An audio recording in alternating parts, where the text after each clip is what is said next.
আইবাস plus প্লাসের DDO module টিউটোরিয়ালে আপনাকে স্বাগতম। ডিডিও মডিউল ব্যবহার করতে গেলে শুরুতেই আপনাকে আইবাস প্লাস প্লাসে লগ ইন করতে হবে। এই ইউআরএলটা যে কোনো ওয়েব ব্রাউজারের অ্যাড্রেস বারে টাইপ করতে হবে। এরপরে এইরকম একটা লগ ইন স্ক্রিন আসবে। সেখানে আপনার যে ডিডিওর ইউজার আইডি এবং পাসওয়ার্ড সেটা এখানে টাইপ করতে হবে এবং ডিডিওর ইউজার আইডি পাসওয়ার্ড কিভাবে আপনি পাবেন বা কিভাবে তৈরি করবেন সেটি আমরা একটা সেপারেট একটা টিউটোরিয়ালে দেখাবো ইনশাআল্লাহ। তো আমরা ইউজার আইডিটা টাইপ করি। এরপরে নিচে আপনারা জানেন যে একটা ক্যাপচা দিতে হবে। এই যে ওয়ার্ডটা এখানে দেখা যাচ্ছে, যে ক্যারেক্টারগুলো এখানে দেখা যাচ্ছে সেটা উপরে টাইপ করতে হবে এবং যদি এটা ভালোভাবে না দেখা যায় তাহলে ট্রাই অ্যানাদার দিয়ে আর একটা আপনি বেছে নিতে পারবেন। এরপর লগ ইন বাটনে ক্লিক করলে আপনি আইবাস প্লাস প্লাসে লগ ইনের প্রক্রিয়া শুরু হলো। তো দেখা যাচ্ছে যে ডিডিও আইবাস প্লাস প্লাসের দুইটা মডিউলেই ঢুকতে পারে। অ্যাকাউন্টিং মডিউলেও কিছু রিপোর্ট দেখা যেতে পারে, আর প্রধানত কাজ হলো বাজেট এক্সিকিউশন মডিউল। তা আপনি বাজেট এক্সিকিউশন মডিউলে এইখানে ক্লিক করবেন। ক্লিক করার পর বাজেট এক্সিকিউশন মেনুতে যেতে হবে এবং প্রথম কাজ এখানে বিল সাবমিশনের কাজ আসলে দুইটা স্টেপ। প্রথম হলো যে একজন এমপ্লয়ির, একজন স্টাফের তার মাস্টার ডাটাটা এন্ট্রি করে নিতে হবে এবং মাস্টার ডাটা একবার এন্ট্রি হয়ে গেলে তার উপরে ভিত্তি করেই মাসে মাসে আপনি বিল তৈরি করতে পারবেন। তো আমরা মাস্টার ডাটা এন্ট্রি করার জন্যে স্টাফ ইনফরমেশন এন্ট্রি এই মেনুতে যেতে হবে। আমরা এখানে ক্লিক করি। এই মেনুতে যাওয়ার পরে এখানে দেখেন শুরুতেই একটা লিঙ্ক দেয়া আছে। ডিডিও মডিউল কিভাবে ব্যবহার করতে হবে তার একটা ইউজার গাইড আপনি এই লিঙ্ক থেকে ক্লিক করে ডাউনলোড করে নিতে পারেন। প্রথমে আপনি যে স্টাফের তথ্য এন্ট্রি করতে চান তার ন্যাশনাল আইডিটা দিবেন, আর তার ডেট অফ বার্থ যদি শুরু একদম তার কোনো তথ্যই না থাকে তাহলে তার ডেট অফ বার্থটাও এখানে দিতে পারেন। এরপরে গো প্রেস করলে তার যদি কোনো তথ্য এন্ট্রি করা থাকে সেই তথ্য চলে আসবে। এখানে দেখুন কিছু তথ্য আপনি এন্ট্রি করতে পারছেন না, কারণ হলো এটা সরাসরি পে ফিক্সেশন ডাটাবেস থেকে চলে এসেছে, তার যে পে ফিক্সেশন, ফলে এখানে আপনি কোনো পরিবর্তন করতে পারবেন না। এই বেসিক তথ্যগুলো তার জেন্ডার, তারপরে পিতার নাম, মাতার নাম, ধর্ম, তার বৈবাহিক অবস্থা, ফোন নাম্বার ইত্যাদি এন্ট্রি করার পরে আপনি নেক্সট ক্লিক করলে পরের ধাপে যাবে, যে তার স্পাউসের কোনো তথ্য আপনার কাছে যদি থাকে সেটাকে এন্ট্রি করবেন, তার কোনো চিলড্রেনের তথ্য যদি থাকে এন্ট্রি করবেন, ডিসেবল চাইল্ড যদি থাকে তাহলে এন্ট্রি করবেন। এরপর আবার নেক্সট করলে আপনি পরের ব্যাংক রিলেটেড যে তথ্য, এটা খুব ইম্পর্টেন্ট, কারণ হলো এই ব্যাংক রিলেটেড এই তথ্যের উপরে ভিত্তি করেই কিন্তু তার ইএফটিটা ওনার অ্যাকাউন্টে যাবে। তো এখানে ব্যাংকের অ্যাকাউন্টের যে নামটা, মানে যেই নামে অ্যাকাউন্ট খোলা হয়েছে সেই নামটা দিবেন এবং এখানে অ্যাকাউন্ট নাম্বারটা দিবেন। অ্যাকাউন্ট নাম্বার কিন্তু ব্যাংকের যে মাইকার চেকের যে অ্যাকাউন্ট নাম্বার সেটা দিতে হবে। ওই যে 4-5 ডিজিটের যে অ্যাকাউন্ট নাম্বার এটা দিলে ইএফটি যাবে না। তারপরে কোন ব্যাংক সেটা সিলেক্ট করবেন এবং ব্যাংকের সাথে আপনি তারপরে একটা তালিকা চলে আসবে, সেই তালিকা থেকে নির্বাচন করতে হবে। এইখানে সবথেকে ভালো উপায় হলো ব্যাংকের রাউটিং নাম্বারটা যদি আপনি জানেন তাহলে ওই ব্যাংক ব্রাঞ্চের, তাহলে রাউটিং নাম্বারটা এখানে টাইপ করা। তাহলে কেননা দেখা যায় যে একই নামে অনেকগুলো ব্রাঞ্চ থাকতে পারে, যেমন নিউ মার্কেট ব্রাঞ্চ। তো নিউ মার্কেট ব্রাঞ্চ নামে সোনালী ব্যাংকের সারা দেশে আসলে অনেকগুলো ব্রাঞ্চ আছে, ফলে এক ব্রাঞ্চের টাকা ভুল করে আরেক ব্রাঞ্চে চলে যেতে পারে। তো এইটা অবশ্যই রাউটিং নাম্বারটা মিলিয়ে নিতে হবে। আপনি যদি এই অবস্থায় সেভ করতে চান তাহলে সেভ অ্যান্ড কন্টিনিউ দিলে সেভ হবে। সেভ অ্যান্ড কন্টিনিউ দিলে আপনার পরের ধাপে চলে যাবে। তার সার্ভিসের তথ্যে চলে আসলো। ওনার কারেন্ট পোস্টটা কি, কারেন্ট যে তার ডেজিগনেশন সেটা কি, তারপরে কারেন্ট প্রেজেন্ট গ্রেড কত, প্রেজেন্ট স্কেল কত, প্রেজেন্ট কোন ক্লাস, প্রেজেন্ট ক্লাস কত, তারপরে কোন অফিসে উনি রয়েছেন, তার ডিডিও কে, এগুলো এখানে এন্ট্রি করে দিতে হবে। এরপরে তার সার্ভিস বিষয়ক আরও তথ্য এখানে এন্ট্রি করতে হবে, যেমন ডেট অফ জয়নিং, ফার্স্ট জয়নিংয়ের সময় ওনার যে র্যাঙ্ক বা ডেজিগনেশন ছিল, ফার্স্ট জয়নিংয়ে যে গ্রেড ছিল, এই তথ্যগুলো এখানে দিতে হবে। এরপর উনি যদি কোনো প্রমোশন হায়ার স্কেল পেয়ে থাকে, সেই তথ্যগুলো আপনি এইখানে দিয়ে যাবেন। সেভ করার পরে এরপরে তার যে বিভিন্ন পে অ্যান্ড অ্যালাউন্সের যে তথ্যগুলো, সেইগুলো আপনি এখানে এক এক করে দিতে থাকবেন। যেমন ধরেন তার বেসিক পে, ধরেন বেসিক পে হলো এরকম যতগুলো আছে, তারপরে তার হাউস রেন্ট,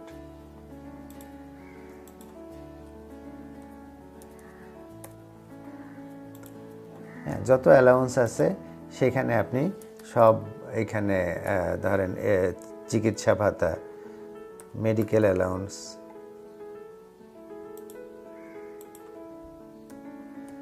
যা যা আছে আপনি এখানে দিয়ে যাবেন। দিয়ে নেক্সট ক্লিক করলে তার যে ডিডাকশানগুলো আছে, ওনার যদি কোনো ডিডাকশান থেকে থাকে, সেই ডিডাকশানগুলো আপনি এখানে এন্ট্রি করবেন। যদি যেমন ধরেন উনি যদি ইনকাম ট্যাক্স দিয়ে থাকেন, তাহলে কোন অর্গানাইজেশনে, সেই ধরেন জোন 4, কোন তার ওই ট্যাক্স জোন কত, সেইগুলো দিয়ে আপনি এখানে এন্ট্রি করে দিবেন।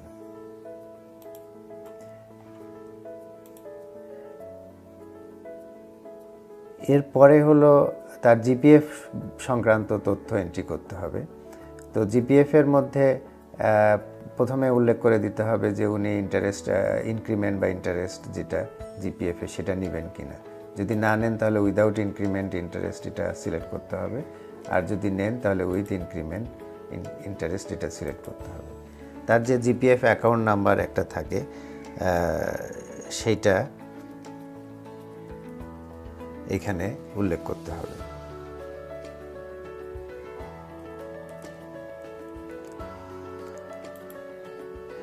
আপনারা অডিট রেজিস্টার জানেন যে অডিট রেজিস্টারের অ্যাকাউন্টস অফিসে একটা ভলিউমে একটা পেজে তথ্য লেখা থাকে। তো সেই ভলিউম নাম্বার এবং সেই পেজ নাম্বার এখানে দিতে হবে, এবং মান্থলি উনি কত জিপিএফের চাঁদা কর্তন করেন সেইটা এই ঘরে দিয়ে দিতে হবে। ওনার যদি কোনো জিপিএফের অ্যাডভান্স নেওয়া থাকে, তাহলে এইখানে সেই তথ্য এন্ট্রি করতে হবে। আপনারা এখানে আরেকটা জিনিস দেখাই, এই যে চারকোনা একটা বক্স দেখছেন, এই বক্সটা ক্লিক করলে মেনুটা বড় হয়ে যাবে। আবার মেনু ফিরিয়ে আনতে হলে এই বক্সে আবার ক্লিক করতে হবে। যেহেতু এই স্ক্রিনটা বড়, সেহেতু আমরা এই বক্সে ক্লিক করি।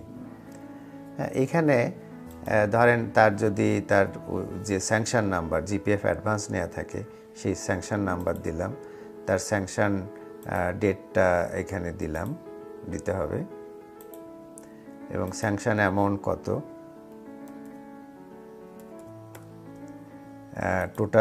টোটাল নাম্বার অফ ইনস্টলমেন্ট কত, ধরেন আমরা 2 বছরে উনি পে করবেন,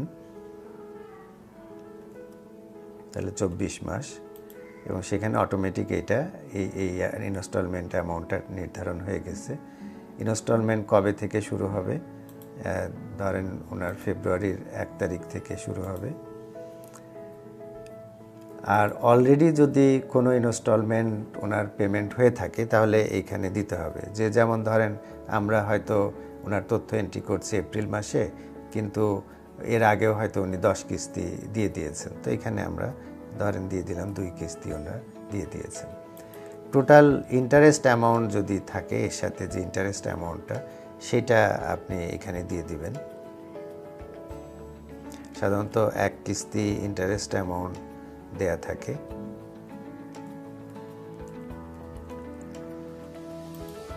এবং এখানে যদি কোনো অ্যামাউন্ট অ্যাডজাস্ট করতে হয় সেই অ্যামাউন্টটা এখানে দিবেন।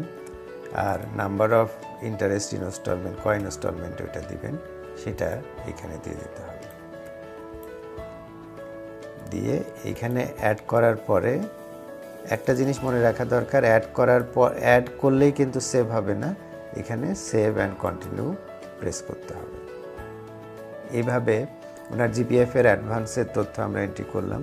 ঠিক একইভাবে তার যদি কোনো লোন থাকে, বাইসাইকেল লোন বা কম্পিউটার লোন বা হাউস বিল্ডিং লোন, সেগুলো একইভাবে এখানে এন্ট্রি করতে হবে। একবার আপনি এন্ট্রি করার পর তখন কিন্তু বারবার প্রত্যেক মাসে মাসে এর উপর ভিত্তি করেই তার কর্তনটা স্বয়ংক্রিয়ভাবে হয়ে যাবে। ওনার লিভের তথ্য, তার অথরাইজড যে লিভগুলো উনি নিয়েছেন সেগুলো তথ্য এখানে এই ঘরে এন্ট্রি করতে হবে। যদি কোনো লিয়েন উনি নিয়ে থাকেন সেটা এখানে দিলে লিয়েনের তথ্য এখানে আসবে। আর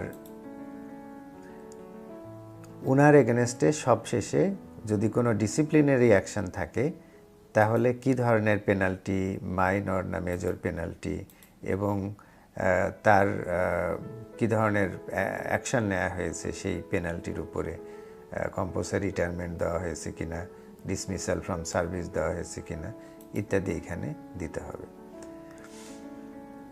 এরপরে সেভ অ্যান্ড এক্সিট করলে এই তথ্য, ওনার তথ্য এখানে এন্ট্রি হয়ে গেল।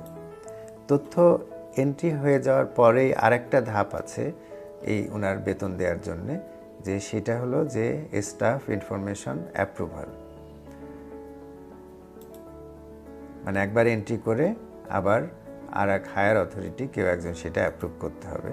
আমরা ওনার এনআইডিটা এখানে দিলাম, দিয়ে গো দিলে যে তথ্য, এই যে প্রত্যেক ধাপে যে তথ্যগুলো আমরা আগেরগুলো এন্ট্রি করেছিলাম সেই তথ্যগুলো এখানে দেখা যাবে, এবং যিনি এন্ট্রি করবেন তিনি এই যে নেক্সট নেক্সট করে করে গিয়ে পুরোটা তাকে দেখে যেতে হবে। এই যে প্রত্যেক স্ক্রিনে যে যেতে হচ্ছে, এটার কারণ হচ্ছে যে যিনি এন্ট্রি করছেন উনি যাতে পুরোটা একবার দেখে যান।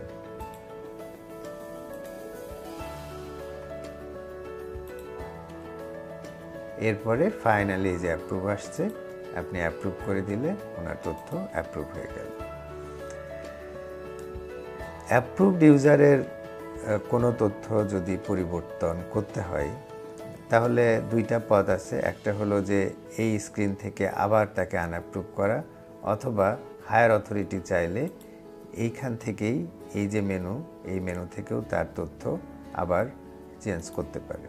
যেমন তার যদি কোনো বেসিক তথ্য এখানে পরিবর্তন করতে হয় তাহলে এই ঘর থেকে করা যাবে।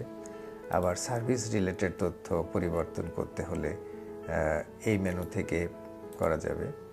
একইভাবে তার স্যালারি বিষয়ক তথ্য এন্ট্রি করতে হলে এই মেনু থেকে করা যাবে।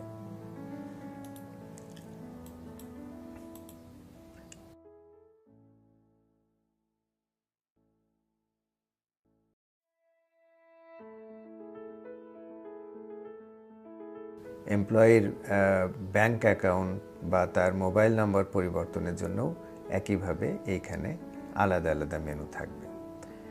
তো আমরা দেখলাম যে কিভাবে এমপ্লয়ির একজন স্টাফের মাস্টার ডাটা এন্ট্রি করতে হয়। এখন আমরা দেখব যে মাসে মাসে বিলটা কিভাবে প্রসেসিং করতে হয়। তো বিল প্রসেস, তখন আপনি ডিডিও বিল প্রসেসিংয়ে যাবেন। এখানে দুইটা ব্যাপার আছে। একটা হলো যে আপনি বিল প্রসেস করার সময় তাদেরকে, আপনার স্টাফদেরকে বিভিন্ন গ্রুপে ভাগ করে নিতে পারেন। মানে ধরেন কোনো বড় অফিসে ধরেন আপনার 200 জন স্টাফ আছে, তা আপনি 200 জনকে হয়তো একটা বিলে নাও দিতে পারেন। আপনি হয়তো এক এক ক্যাটাগরি করে এক এক ক্যাটাগরিকে এক একটা বিল দিলেন। একজন স্টাফকে আপনি কোন গ্রুপে ফেলবেন সেটা ঠিক করার জন্য ম্যানেজ স্টাফ এখানে গিয়ে এই আইডি নাম্বার দিয়ে গ্রুপ সিলেক্ট করে এরপরে সার্চ দিবেন এবং তারপরে সেভ করতে হবে। এখন দেখি যে বিলটা আপনি কিভাবে এন্ট্রি করবেন। তো বিল এন্ট্রি করার জন্য তার মান্থলি স্টাফের মান্থলি পে বিল এন্ট্রি করার জন্য এমপ্লয়ি পে বিল এন্ট্রি এই মেনুতে ক্লিক করতে হবে এবং তারপর আপনি কোন মাসের স্যালারি দিতে চাচ্ছেন, ধরেন আমরা এপ্রিলের স্যালারি দিতে চাই এবং এপ্রিলের স্যালারি দিলে অ্যাকাউন্টিং মাস তো হবে মে, তো আপনি সেটা মে সিলেক্ট করে দিলেন, মানে এপ্রিলের স্যালারি দিচ্ছেন কিন্তু অ্যাকাউন্টস হবে মে মাসে। এবং বিল গ্রুপ ধরেন আপনি বলে দিলেন office assistant cum computer operator, তো তাদের গো প্রেস করলে এই গ্রুপে যত এমপ্লয়ি আছে স্টাফ আছে সবার তথ্য চলে আসবে। এখানে 2 জন আছে, তো এই সিলেক্ট অল করলে যতজন আছে সবার তথ্য সব একসাথে সিলেক্ট হয়ে যাবে। আপনি সবার না দিয়ে কারো যদি কোনো কারণে না দিতে চান এখানে যে টিক উঠাই দিলে এটা চলে গেল।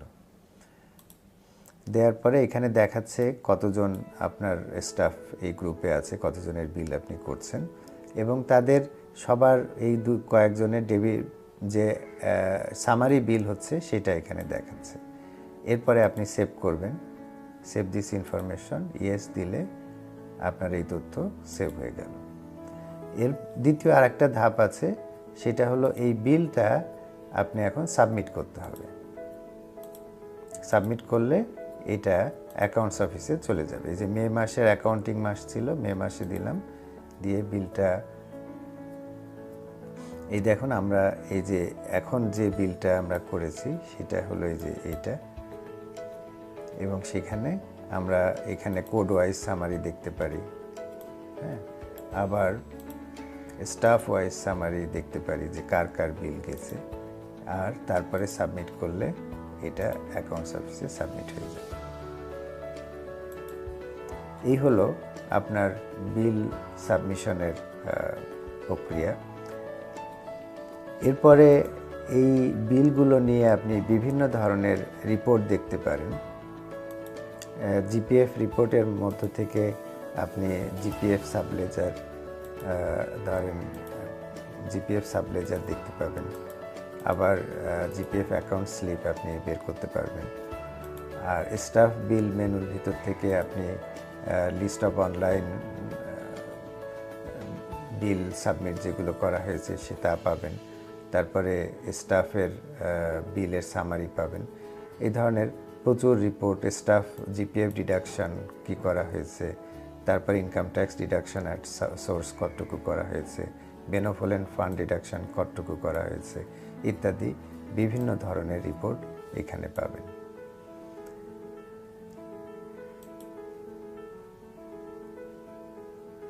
আর সবশেষে আপনার যদি আইবাস প্লাস প্লাস ব্যবহারে কোনো সমস্যা হয় তাহলে আপনি হেল্পের মধ্যে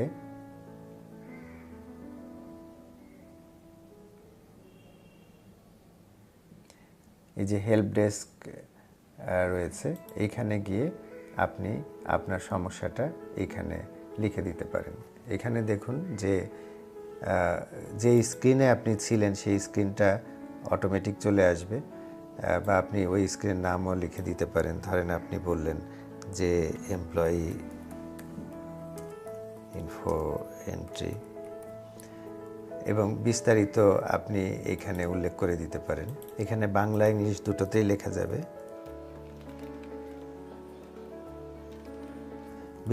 যত বিস্তারিত সম্ভব এখানে বলবেন। এখানে আপনার মোবাইল নাম্বারটা দিবেন এবং এটা কি অবস্থা, আর্জেন্ট না নর্মাল, যদি আর্জেন্ট সমস্যা আর্জেন্ট দিবেন, কি স্ট্যাটাস, এটা তো ওপেন থাকবে। আর কোনো ফাইল যদি আপনি স্ক্রিনশট নিতে পারেন তাহলে ওই এররের ফাইলটাও এখানে দিতে পারেন। আর এখানে সেভ করে দিলে এই তথ্যটা আইবাস প্লাস প্লাসের যে সাপোর্ট টিম আছে তাদের কাছে চলে যাবে। তারা এই মেসেজটা দেখে আপনাকে আবার ফোন করবে এবং আপনার সমস্যার সমাধান করে দেবে। আশা করি আইবাস প্লাস প্লাসের ডিডিও মডিউলের টিউটোরিয়ালটি আপনাদের কাজে লাগবে। অসংখ্য ধন্যবাদ।